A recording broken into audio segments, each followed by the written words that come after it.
Hello everyone, welcome to my channel teaching and learning. तो जी आज हम कुछ क्वेश्चंस के बारे में पढ़ेंगे।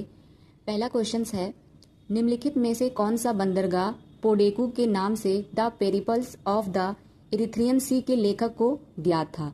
तो जी इसका आंसर क्या होगा? इसका आंसर होगा अरिकामेडू। दूसरा क्वेश्चन है, कुषाण काल में मथुरा मूर्तिकला का एक प्रमुख केंद्र था। यहाँ मूर्तियां किस पत्थर से बनाई जाती थी?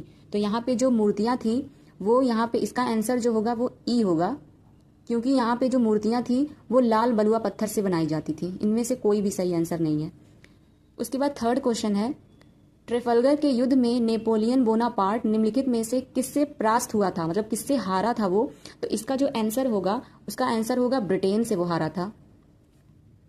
लेनिन का संबंध निम्नलिखित में से किससे है? तो जो लेनिन था उसका संबंध रूसी क्रांति से था।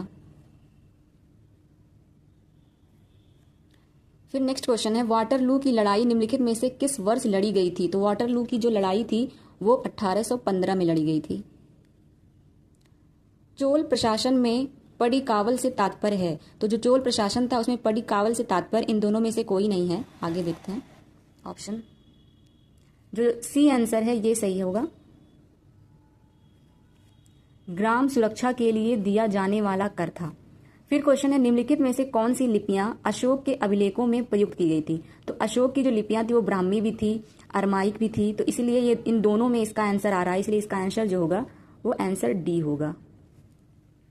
स्वामी सहजानंद निम्नलिखित में से किससे संबंधित थे? तो जो स्वामी सहजानंद थे वो जी किससे संबंधित थे? वो थे बिहार में किसान आंदोलन से।